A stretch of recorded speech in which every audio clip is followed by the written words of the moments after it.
Not yet. Hi. Hello, Future Bestsellers. Oh my gosh. That morning. Hi, everybody. We're super glad to see you. I was laughing because it took StreamYard a really long time to like go live. And so we were all just like waiting for 73 minutes is what it felt like. So you guys may notice that we have someone new on our stage today. It's Mary Putnam. You may recognize her from the chat. And I'm super, super excited that she's here today. I'm going to come back to you, Mary, and let you introduce yourself last. First, I will let Michelle introduce herself. Tell us a little about you and your awesome channel, Michelle. All right, I'm Michelle Schusterman. I write middle grade and young adult novels. My channel is writing workshops, traditional publishing chat, and writing blogs. Thank you. Very nice. Thanks so much for being here today.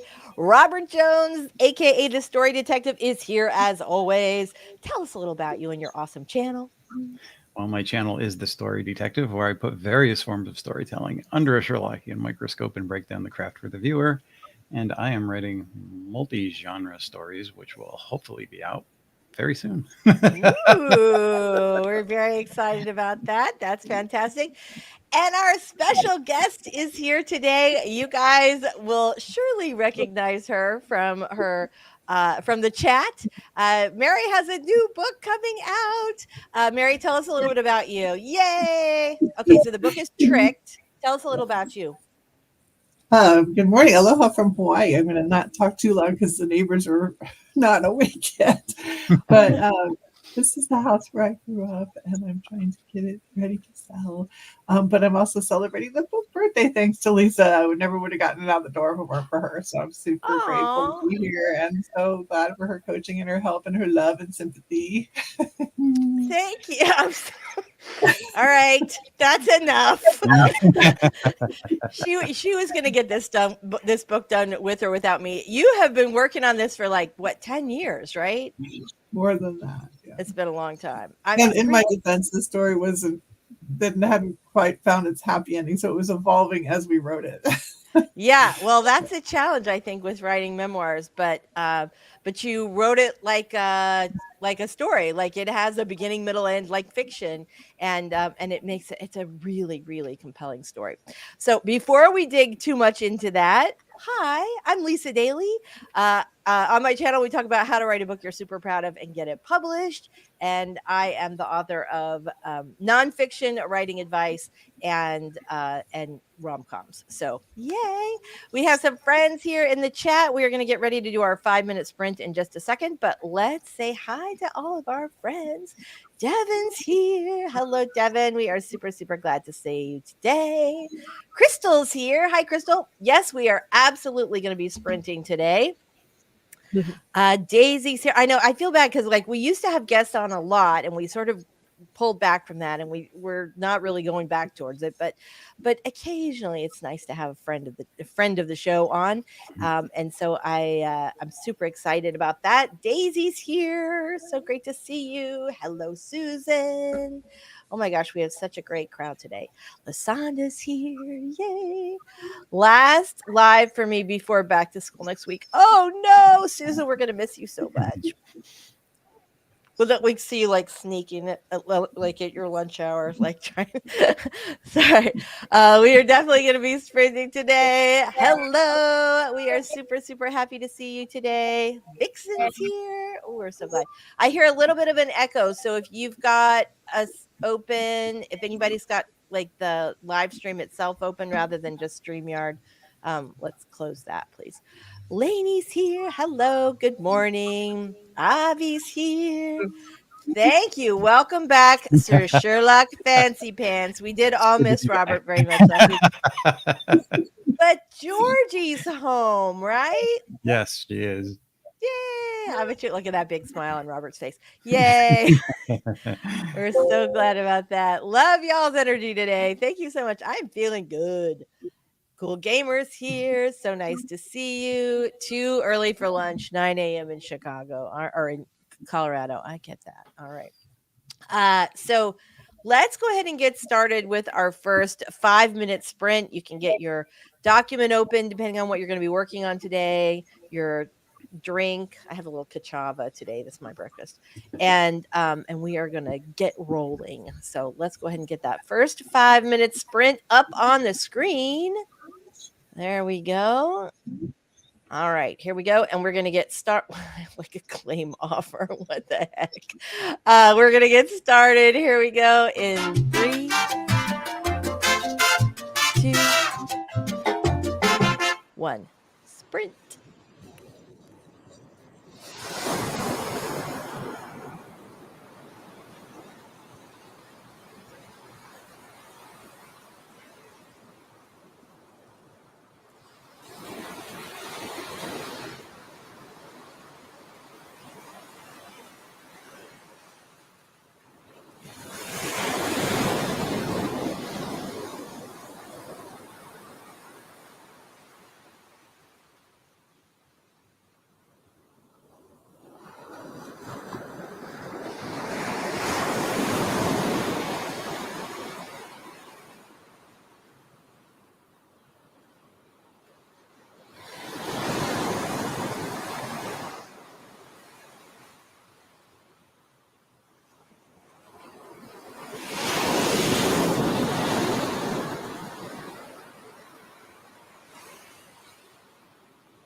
All right, everybody.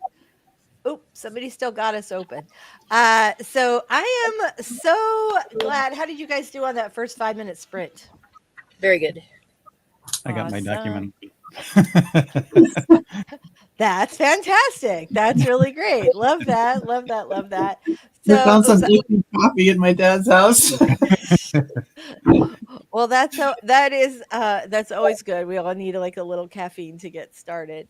So what are you guys all going to be working on today? Well, first I feel like we need to have like a little celebration. Let's see.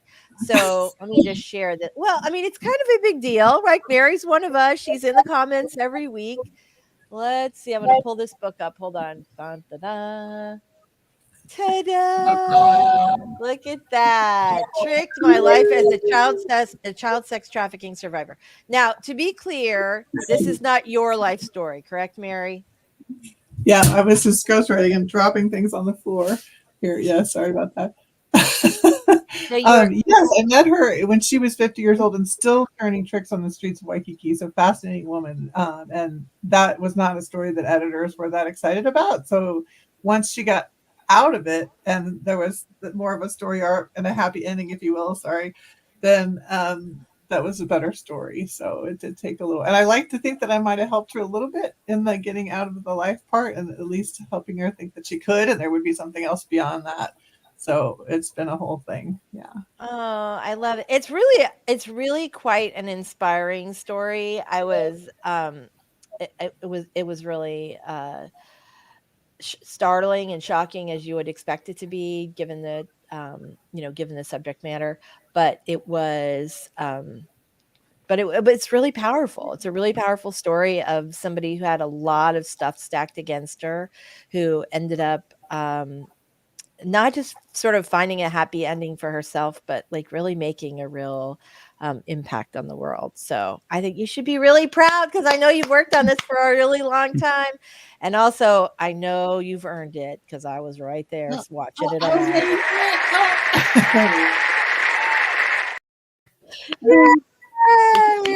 At my dad's house, going through stuff, and I found he kept this article, this little thing I wrote for Newsweek back in, what was this, a long time ago. And I remember the cover the week before was about schizophrenia, so I was really happy that I just missed the schizophrenia issue. Yeah.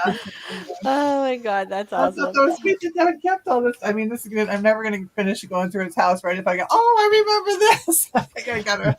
It does take. I think a lot of people experience that when they're going through their family homes. All right, let's say hi to some friends in the chat. Oh, we said hi already. Hi, Vixen's here. So great to see you. Lainey's here. Dun, da, da. Susan says too early for lunch. It's 9 a.m. in Colorado. Oh, gotcha. And I don't think I can get away with YouTube while teaching AP Bio.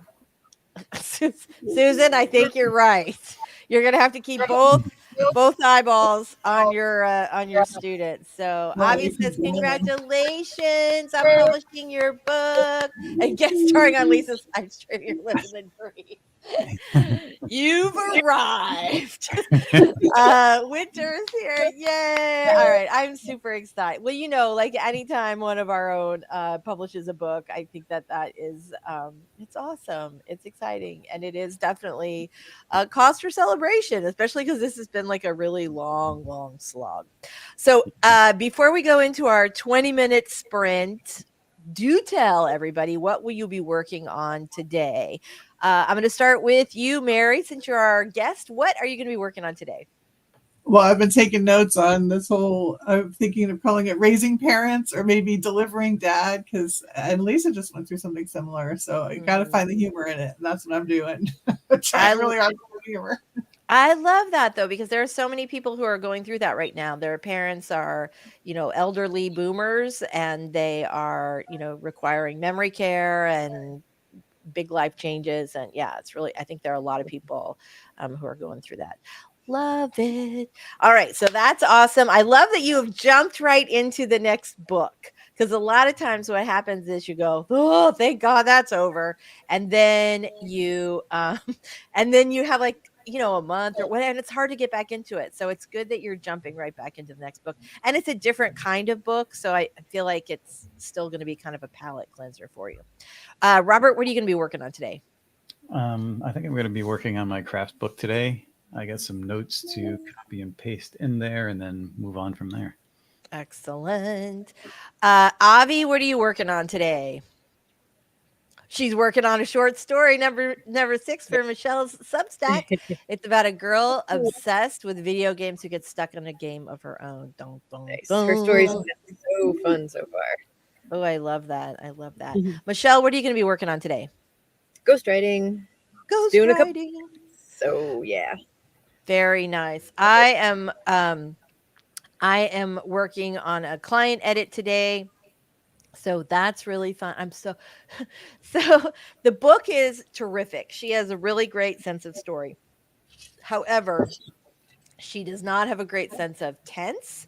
And so, which is really common when you're writing your first novel, right? It's really, really common to sort of switch back and forth between past tense and present tense because you're not, you're so busy telling the story that you're just not thinking that way. And that's okay. It's way easier to like change the tense in a good story than it is to have a perfect tense story with no story, blah, blah. So you can tell what an effective communicator I am today. So anyway, so yeah, it's challenging. This changing tense is one of my least favorite things to do because you never can get them all. Never, ever. All right. Lysanda is going to be working on brainstorming for my Christmas romance. I'm so excited about that because you guys know how I feel about Christmas romance. That's awesome. All right. Well, tell us what you guys are working on today. Give us a drop it in the chat and we will pop it up. But let's go ahead and get started with our very first 20-minute sprint. I am ready to write today, guys. Me too. Woohoo. All right. Here we go. So we're going to put 20 minutes up on the clock. We're going to get started with our very first writing sprint today in 3, 2,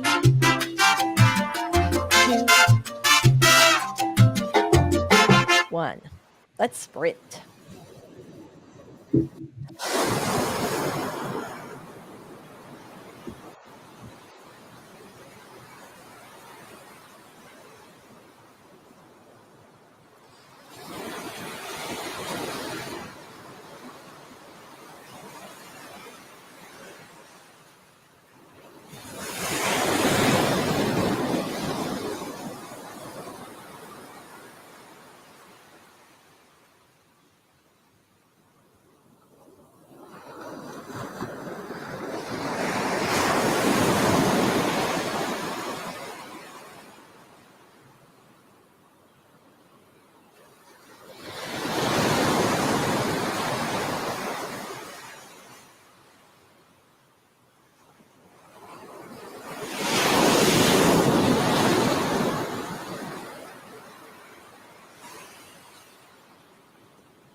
All right. Very nice. How'd everybody do on that last sprint? Very good. Very good. Mary, it looks like you're muted. Um, fantastic. Let me just reset our little timer here for next time. So, there's a lot of stuff going on in the world. I will say I have found myself having a really hard time focusing this week. Yeah. Right? I spent a lot Mhm. of time on social media than I typically do. But yeah, anyway, so we're not going there. But it was like really a challenge to my productivity this week because Yeah. I really have a massive to-do list and a bunch of projects that like have to stay on top of right now, and and I really struggled with that. Zoe's here. She's currently working on a YA-ish high fantasy romance. This is the first time I've actually made it to a live writing sprint ever. And so I'm beyond Yay. excited right now. Yay, Zoe, we are super happy to see you here. I am so glad. Fantastic. So let's chat a little bit. And you guys have any questions for Mary, then please drop them in the chat. One of the things that I wanted to ask you about was so it sounds like you knew Mary Mao, who is the subject of Tricked, before her like before you became the ghostwriter for her. So you and how did you get to meet her? She was working in the streets of Waikiki. Like I said, she was kind of a casual informant to the HPD. And my husband, David Putnam, who Lisa helped as well at Ocean View and whatnot, he was writing these crime novels, and the guys in his office knew that he was a writer. And so when she had expressed to one of them how she wanted to write her story, oh, we know a writer, and put them together. And so Dave started, he likes to tell the story that she was my hooker and my wife stole my hooker, and whatever. It's like, I know.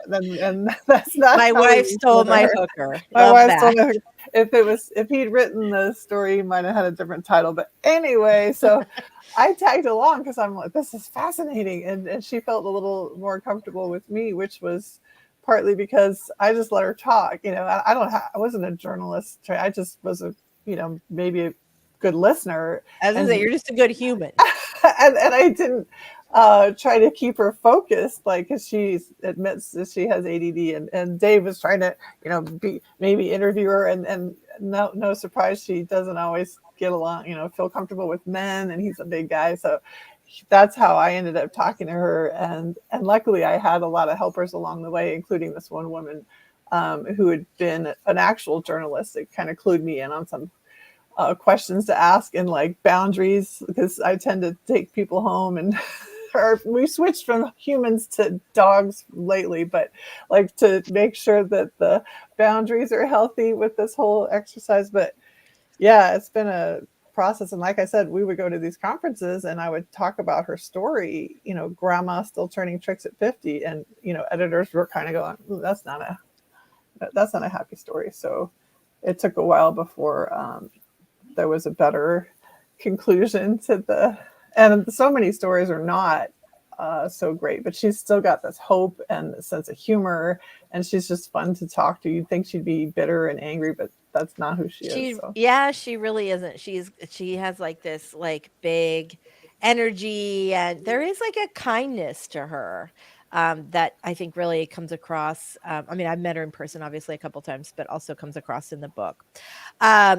Avi says talking about what we were talking about before. Social media is such a time suck. Reminds me of folks who say they don't have time to write a book yet spend countless hours on Instagram and YouTube. That was me this week. Not having time to write my book, spending countless hours scrolling on social media. Yeah. Anyway. Calling us out. Yeah. Are you a ghostwriter if your name is included on the cover? All right, let's weigh in on this because Mary's name is included on the cover. So Michelle, thoughts on this? Generally, yeah, I say yes. And Yeah. I think that's part of the reason the industry seems to be moving towards using the term collaborative writer instead of ghostwriter, because ghost just implies it's a secret, Right. but it's not always a secret. I've Right. had my name on the cover of stuff I've ghostwritten too, Yeah. Yeah. based on the title. Yeah, right. I have as well, or sometimes you're just I think it sort of depends too on whether or not you have whether or not you've got like whether what your publisher, if there's a publisher, what they want, what the subject of the book wants, you know, that kind of thing. So I think, but I think you're correct that collaborative writer is the new, more appropriate term. I still say ghost because, you know, I've been in this business for a long time, and that's what we call them. So right. So yeah. So there you go. I would not say ghost. I would say co-author. So that's an interesting that yes and no, right? So it's Mary Mao's story, Mary the Hooker story, but Mary Or we Putnam say, yeah, human is trafficking survivor. right. That's true. Yeah.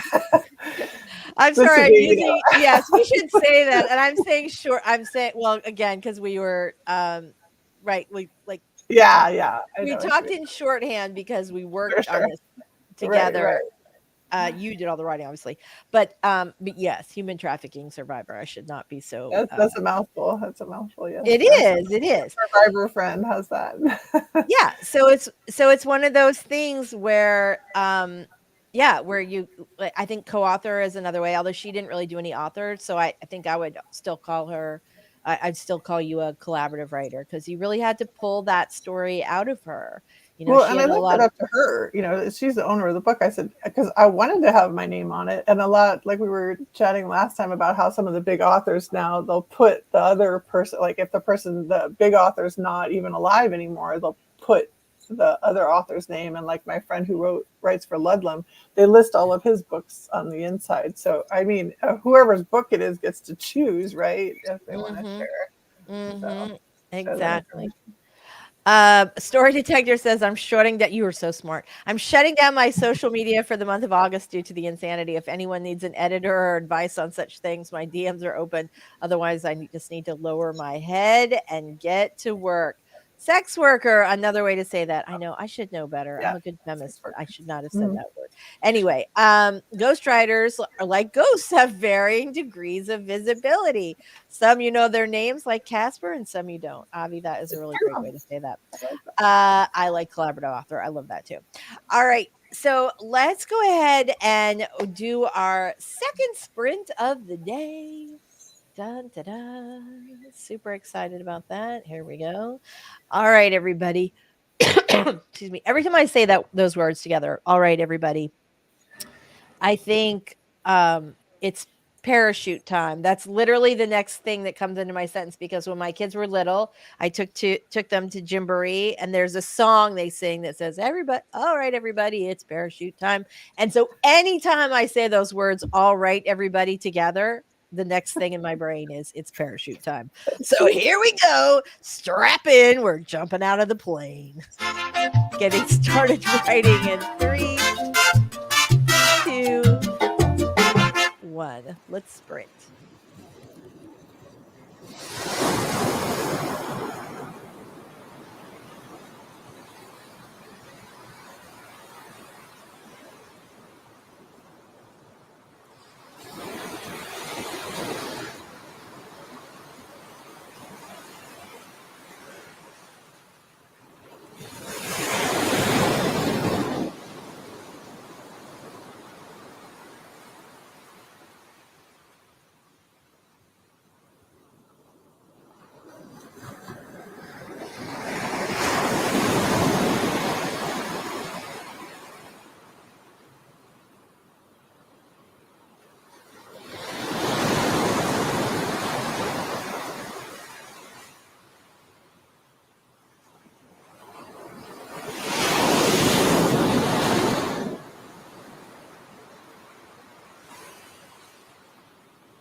All right. So this is what happens when I like deep into what you're doing. So hold on one second. Let me just grab this timer so we don't have it going on. So how did everybody do on that last sprint? I did really well. Very good. Awesome. Fantastic. Let's get rid of this. All right. How about you, Mary? How'd you do on the last one? Good. I'm handwriting because it's encrypted. That way nobody can see my crappy first drafts, but I'm not sure how many words that is. Do you seriously encrypt your first drafts? Well, I mean, because my handwriting is so, I was just joking. You can't, I'm the only one that can read it. So it's kind of. I thought you're a fascinating person, so I thought that was entirely possible. So very nice. Really great. Ooh, good question from Miss Texas G. What genre are dog stories considered? The story I'm outlining has a lot of human interaction and there's a fundamental fantasy element to it, but I'm not sure how to define it. That's such a great question because it could be a whole bunch of different genres. So let's start with this. Is it for kids or adults? Are there other questions you guys want to ask so we can ascertain whether? Okay. What about you, Michelle? What's your question? Oh, okay. How about you, Robert? Do you have a question to help us ascertain whether this is what genre this dog story is? I would say how large and extensive does this fantasy element play through the story? Because if it's a core factor, then it's fantasy. Right. All right. That's good. Mary, how about you? Do you have a question? No, it could be lots of genre. I like memoirs that are fun, like especially if there's a dog in it. So right, if the dog is like talking, or I mean, that could be any genre, really. It's always a better story with a dog in it. Isn't that the truth? There's an old publishing joke about how the best-selling book in the universe would be Lincoln's Doctor's Dog, because people love stories about Lincoln, they love stories about doctors, and they love books about dogs. Okay, so give us some. Pat the head of the dog and dog heavy, like in the silent films to indicate who the bad guy is as they kick the dog. So this dog element is huge to show us who the characters are. Oh, for adults and adult reach, yeah. Okay, and the dog transforms into a human at night. So if it's for like the opposite of a werewolf. Yeah, right. Yes. Yeah. Oh, true. You get those dog stories where they need to find their owners, and it's more of a buddy film than a fantasy. My guess is that since the dog is transforming into a human at night, it's probably fantasy. What does the dog do at night when he's a human or she's a human? Eat all the treats. It's a pleasant story. Okay, that's good. Yeah. So what is the dog? So is the dog solving a mystery at night when he is a human? Is he just sleeping? Is he what does he do during those human hours? I know. Right. It's kind of a fantastic. Zoe says, I also did some major slacking this week too. I got lost in video games instead of social media, just trying to catch up, get ahead, all that jazz. The sprints are definitely a blessing. Aw, so glad. All right. Oh, okay. So he finds a home for homeless dogs and cats. I kind of love this. Is it set in the real world? It might be urban fantasy. Ooh, that's true. Set in the real world or not? We're narrowing down right now. All right, let us know. Love that. Anybody else who has a question, please let us know in the chat as well. But I am dying to know about whether or not this is happening in a sort of real world environment or if it's a more magical place. All right. So Miss Texas G is confirming, yes, real world. I think it's urban fantasy. What do you guys think? Yeah, I think that would be what I'd recommend. And there was a movie recently. What was it called? About the dog. It was from the point of view of the dog, and it was, I want to say, animated, and who'd had a really mean owner. Does this ring any bell? I'm so terrible with names. I'll have to. I want to say it's like a one-word title, and he goes and he saves all these other dogs, and they get back. It was a little bit revengey because they get back at the mean human, the mean owner. That feels like it could be like any Disney movie. Not any Disney movie, but lots of Disney movies. It was a little darker. Was it? It was a little darker than So really mean then. All right, Ma says to be contrary. I've also heard of urban supernatural. For me, that still fits in urban fantasy, purely because of the vaguely werewolf aspect. Genre is hard. Yep, that's true. I Thought? think the movie is called Strays. You think it's what? It's a little Strays. like a different variation on the Puss in Boots thing, only he's not becoming like a sword fighting hero, but he's still becoming a hero to other stray animals. He's trying to rise to a different level to point out to the race that's in charge, hey, these are my people, they have to be treated, you know. Yeah. Yeah. All right. I love that take on it. What were you going to say, Michelle? I looked it up. There's a movie called Strays about That's a it. dog gets abandoned by his owner. He's voiced by Will Ferrell. Thank you. But that actually sounds pretty funny. It does. Well, anything with Will Ferrell, right? Yeah. Hi, Dreaming Truth author, aka Felicia. We are super glad to see you today. Very nice to see you. Miss Texas G says he turns into an older man who ... is saving animals at night. To me, this feels a little bit like urban fantasy. Although it's funny because we think of urban fantasy as like, fairies and werewolves creeping around New York at night, or New York-ish cities at night. Anybody else have another take on that? They're still changelings though, so it does fit. Yeah. I mean that's where I'm going with it. But yeah, I think I would go with urban fantasy. You could, certainly urban supernatural is something that I have heard around, but I'm not hearing anybody in publishing talking about there being a difference between urban fantasy and urban supernatural. I mean, that's kind of the whole thing about fantasy, sort of is an umbrella for a lot of those supernatural elements. All right. I love this. Very, very nice. So let's see. Oh. A ghost cat helps him. Definitely urban fantasy. I love this though. I think this could be really fun. It seems like a great story. Like I'm really excited about this. This is pretty cool. Mhm. Okay. So what do you think? I'm kind of curious because we have a lot of first timers on here. So as far as getting your first book done, Mary, and a memoir is tough. Like that, we talked about that last week, how I think memoirs are the toughest books to, like other people's memoirs are the toughest books to write. Actually, I think probably our own memoirs are also going to be tough because everything that's happened in your life and it's hard to weed stuff out, I would imagine, unless you have some good experience doing Yes. that. So what was the hardest part for you?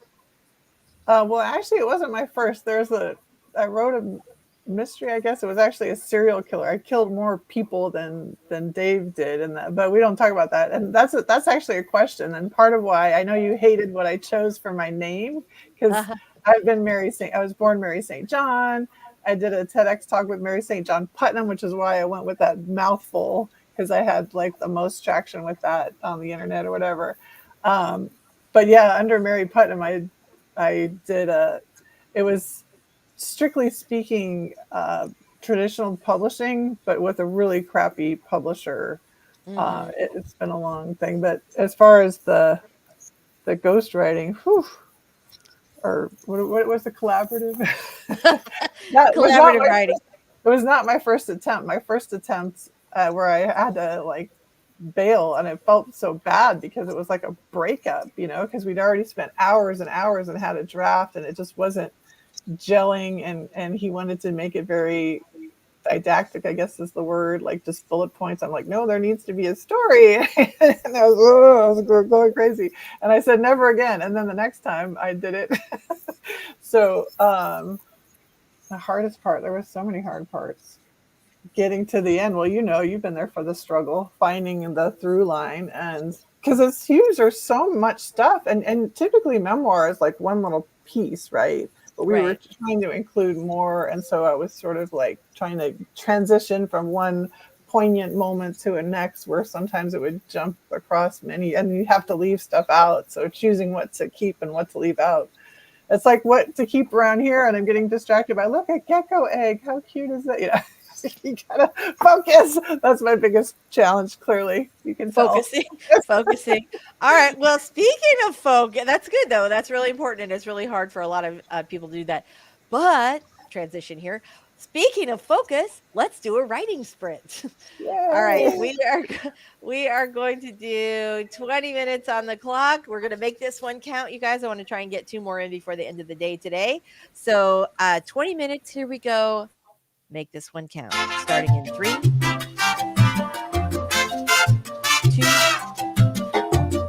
2, 1. Let's sprint.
All right. So, how did everybody do on that last sprint? Are we making some good progress today? Yes. Finished a chapter. Awesome. That is fantastic. All right. I am also doing pretty well, although I have no idea how much progress I'm making because I'm editing today. You know how that goes. Mhm. All right, I've totally lost the tab here. Okay, so I asked a question in the chat, and the question is, what one thing? What one thing have you done this week to further your author career? Anybody? Yeah. Anybody? Anything? So, I mean, Yeah. I guess we could start with the obvious, right? Working on a book. Yes. Yeah. I have barely done that this week. I shouldn't say that. I have done it this week, but not as much as I should have. That's So, me too. yeah, exactly. It's hard. It's been really hard to focus this week. So, anybody have anything aside from that?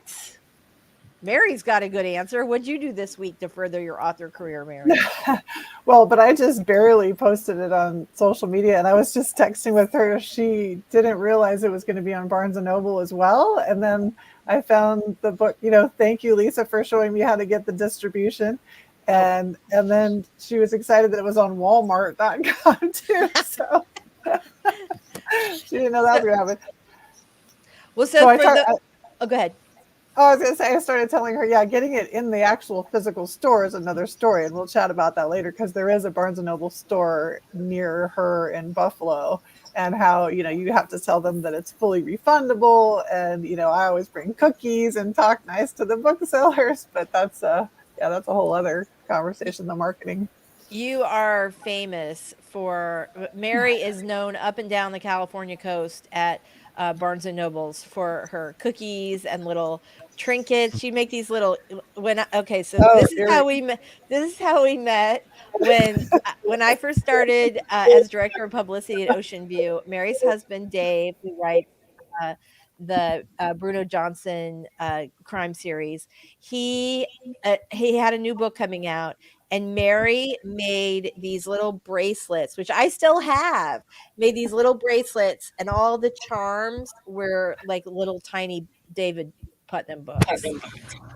And she is famous for making earrings for booksellers and cookies, and you're like their favorite person. So very nice. I was going to say, though, for you released a book this week. That's a big thing. That's a really big thing. How about you, Robert? What'd you do this week to further your author career? I don't know if this would be considered furthering my career, but within all the chaos, I decided to sit down, make a monthly plan, a schedule for things that I need. I've also pushed myself a little bit further in terms of physical exercise and endurance building. So I guess you could say that I'm setting things up. Yeah, well, I think that counts too. I mean, it's this. I was just having this conversation with someone the other day about starting a new business, and they're like, "Oh, well, it's not going to do me any good because I'm not going to I don't have any profit to share." Like, there's no business on the planet that earns money from day one, and so you can be doing things to like the idea that you're creating a system to help you be more productive and efficient in your author career, and also taking care of your health that way, I think is a big thing. It doesn't have to be something like, something that you sort of traditionally think of. I think there are lots and lots of things that you can do. Yeah. Michelle, how about you? Well, it's funny. I was sitting here thinking, oh, I haven't done anything. But I don't think I've actually told you guys this yet. I haven't been able to, I won't be able to do any kind of announcement for a while, but I do have another middle grade book that I got an offer for within the last week. And so it was a proposal, so I made my schedule out because the deadline is November, which is not that far away. That's very close. So I will start working on that. That's awesome. You know what's happening?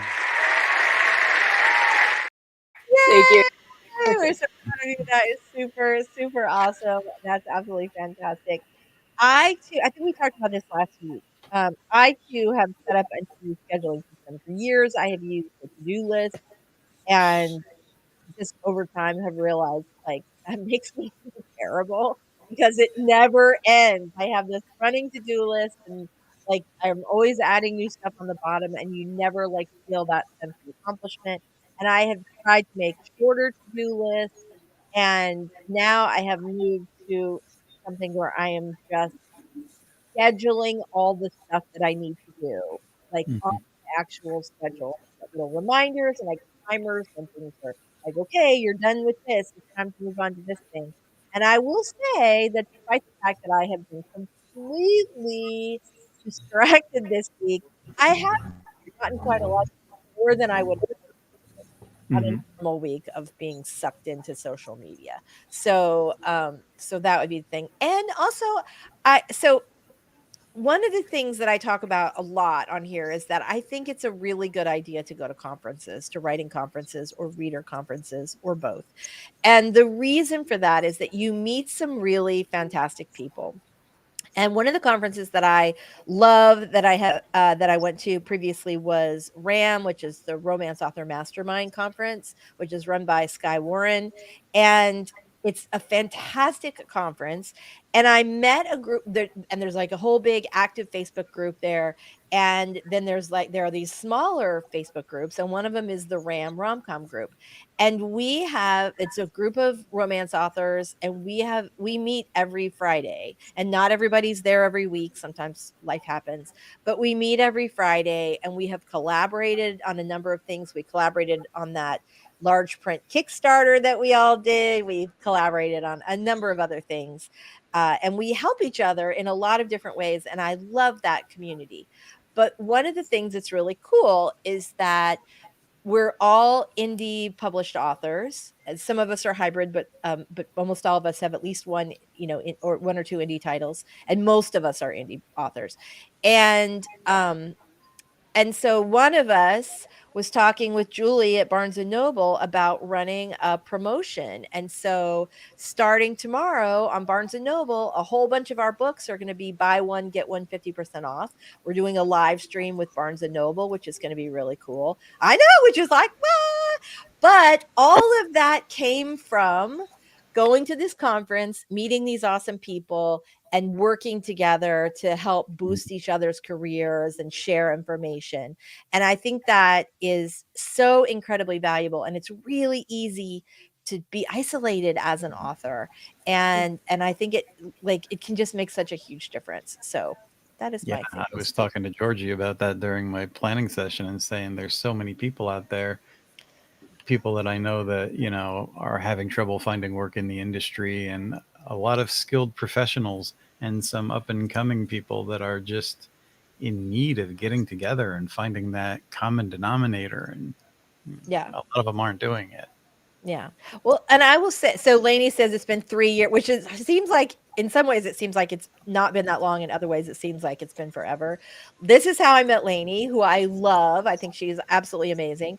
And yeah, it's been so supportive. The other thing that happens is that sometimes there's stuff in the industry that's going on that you might not otherwise know about because you've got your, head down in your manuscript.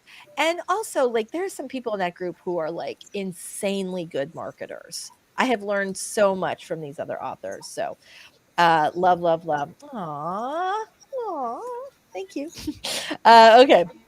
So, thank you very much. That's really sweet. Daisy had a great question for Michelle. Can you share the target word count for the middle grade? I keep hearing they want short novels now. Yeah, for this one, it's 40 to 45,000 words is what's in the contract. So pretty short. That is pretty short. I have a question for you. So there's competing advice with romance authors on, especially if you're going to do Kindle Unlimited. Should you write lots of shorter books, or should you write fewer, longer books? And there are a couple different schools of thoughts on that. And um, and what I find, like for me, I had tried to make my first hockey rom com in my very first series. My plan was for those books to be like around 50 to 60, and it ended up coming in at like 75 to 80, which is my sweet spot, which is what trad publishing has wanted for years. And so I think my brain is just like this is how you structure a rom-com, and it's always 78,000 words or whatever it ends up to be. But my friend and client Renee Rose, who is a phenomenal 7-figure romance author, she has like a little spreadsheet that she did that like tells you about where you should be in your word count if you are going to like if your target is 50,000 words, then it'll tell you like sort of the basic beats of a romance. I think she's got Save the Cat and maybe somebody else combined. Gwen, what's her last name? Gwen, somebody who wrote Romancing the Beat, which is a romance beat sheet book.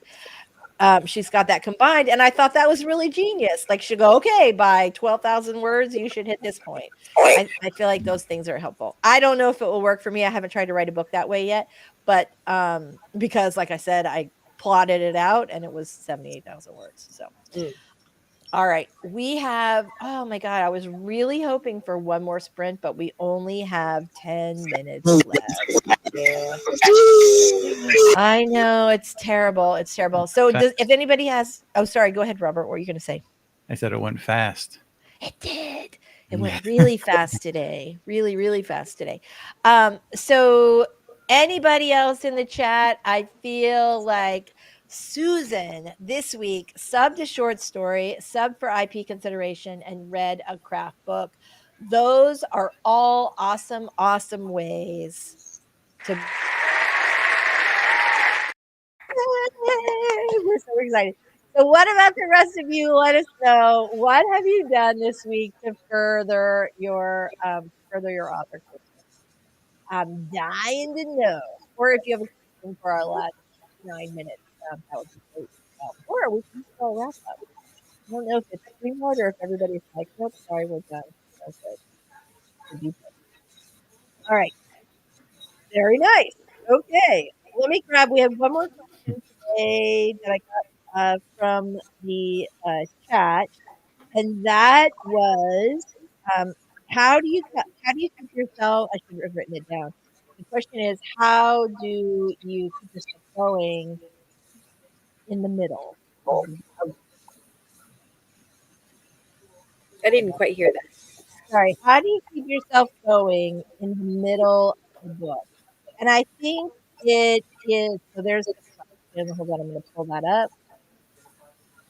Got it. You got it? Fill it.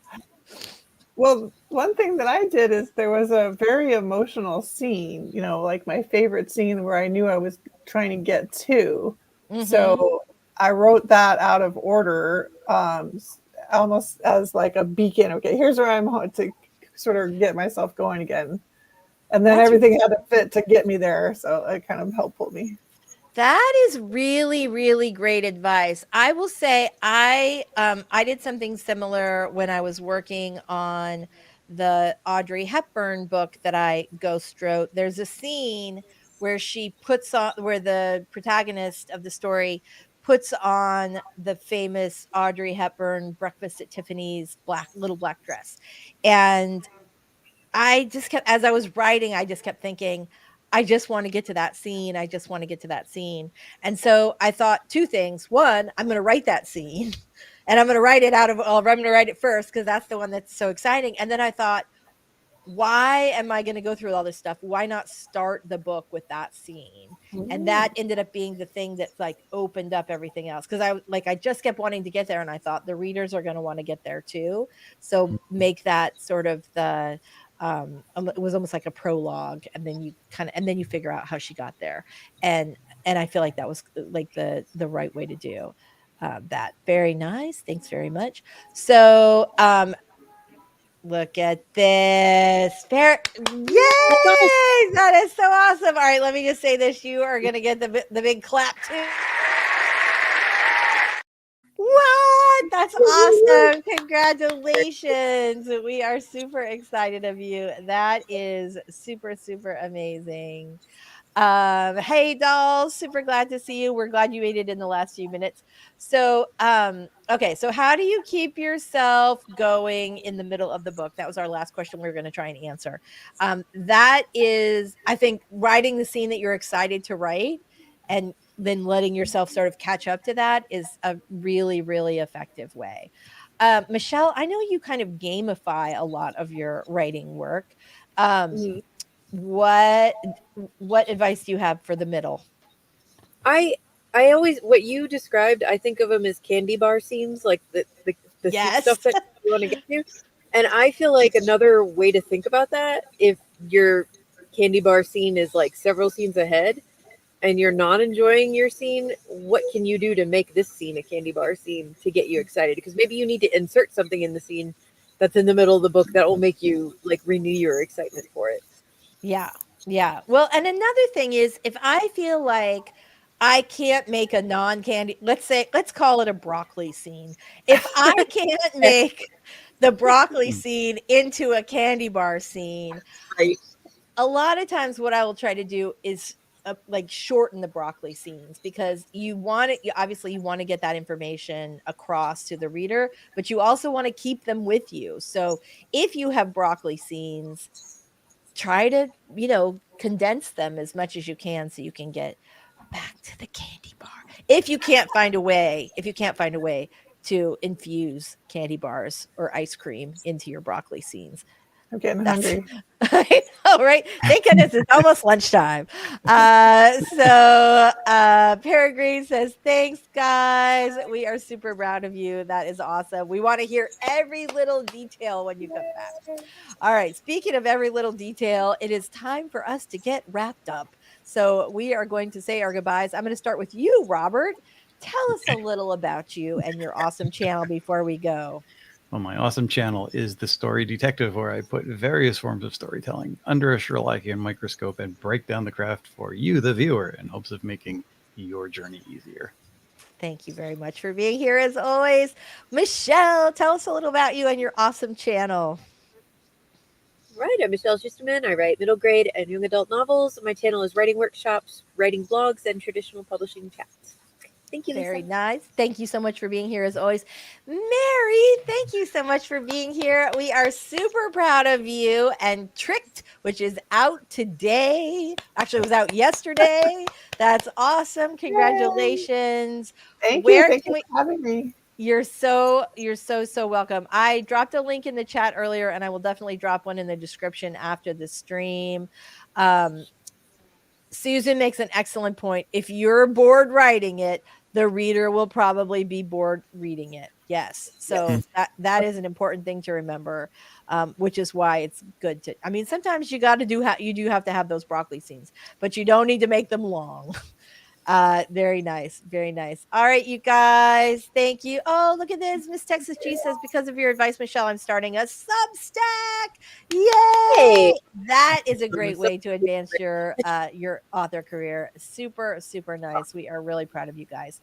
All right, everybody. We will see you next time. Bye. Those keyboards clacking, everybody.